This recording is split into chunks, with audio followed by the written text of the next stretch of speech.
தலைநகர் டெல்லியில் கடந்த ஆண்டு நடைபெற்ற ஜூனியர் தேசிய குதிரை ஏற்ற சாம்பியன்ஷிப் போட்டியில் கலந்து கொண்டு பல்வேறு பதக்கங்களை பெற்ற மாணவி ஹாசினிக்கு இன்று கோவையில் உள்ள அலெக்சாண்டர் குதிரையேற்ற பயிற்சி பள்ளி வளாகத்தில் பாராட்டு விழா நிகழ்ச்சி நடைபெற்றது.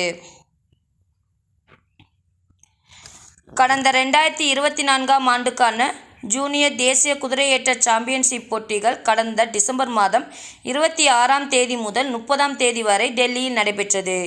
இதில் இந்தியா முழுவதிலும் இருந்து சுமார் 150க்கு மேற்பட்ட போட்டியாளர்கள் கலந்து கொண்டனர். இந்த போட்டியில் கலந்து கொள்ள கோவை அலெக்சாண்டர் குதிரையேற்ற பயிற்சி பள்ளியைச் சேர்ந்த 11 வயது மாணவி Hasini Indy Juniors Horse Society Tamil Nadu மூலம் தேர்வு செய்யப்பட்டு அதன் மூலமாக தேசிய அளவிலான குதிரையேற்ற சாம்பியன்ஷிப் போட்டியில் கலந்து கொண்டார். அங்கு நடைபெற்ற போட்டிகளில் ஹாசினி தனது சிறப்பான திறமைகளை வெளிப்படுத்தி தங்கம், வெள்ளி மற்றும் வெண்கல பதக்கங்களை பெற்று தமிழகத்தின் பெயருக்கு நற்பெயரை பெற்று தந்தார். இதனைத் தொடர்ந்து இன்று கோவை நவ இந்தியா பகுதியில் உள்ள அலெக்சாண்டர் குதிரையேற்ற பயிற்சி பள்ளி வளாகத்தில் ஹாசினிக்கு பாராட்டு விழா நடைபெற்றது. இதன் மூலமாக செய்தியாளர்களிடம் பேசிய ஹாசினி கூறியதாவது: டெல்லியில் 60 சென்டிமீட்டர் பிரிவில் வெவ்வேறு குதிரைகள் போட்டியிட்டு தங்கம், வெள்ளி மற்றும் 4வது இடத்தை வென்றதாகவும் 80 சென்டிமீட்டர் பிரிவில் 3வது இடத்தை பிடித்ததாகவும் கூறினார்.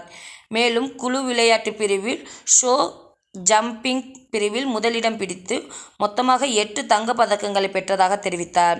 தனது 6 வயது முதல் குதிரையேற்ற பயிற்சிகளை பெற்று வருகின்றதாகவும் கடந்த ஆண்டு நடைபெற்ற ஜூனியர் குதிரையேற்ற சாம்பியன்ஷிப் போட்டி தான் தனது தேசிய அளவிலான முதல் போட்டி என்றார்.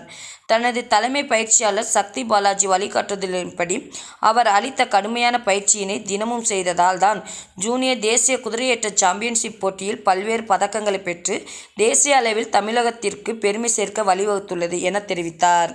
அப்படிதான் இங்கே ஹார்ஸ் கூடயே இருக்கணும், அது கூட பழகணும், அப்படி தான் உங்கள் ஹார்ஸ் எப்படி போகுது என்ன பண்ணுதுன்னு தெரியும்.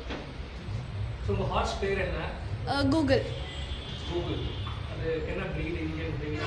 Warm blood.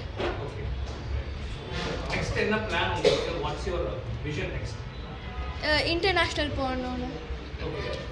இதுதானே national, so I want go international. Dreams நிறைய இருக்குது. ஒலிம்பிக் ட்ரீம் பண்ணோம், youth Olympics.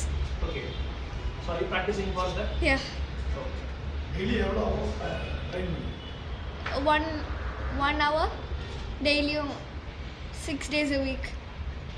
What was your biggest challenge? அங்க போய் கம்பீட் பண்ணும்போது நேஷனல் லெவல் எல்லாரும் வராங்கல்ல, ஸோ என்ன சேலஞ்ச் ஆப்ஸ்டக்கிள் நீங்கள் ஃபேஸ் பண்ணீங்க, எப்படி ஓவர் கம் பண்ணீங்க?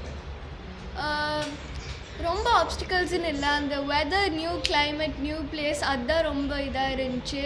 அங்கே போய் அந்த ஹார்ஸுக்கு அடாப்ட் ஆகி எங்களுக்கு அடாப்ட் ஆகி பண்ணணும் தான் அது பெரிய சேலஞ்ச். ஆனால் அது கொஞ்ச நாள் முன்னாடி போனதுனால செட் ஆயிடுச்சு.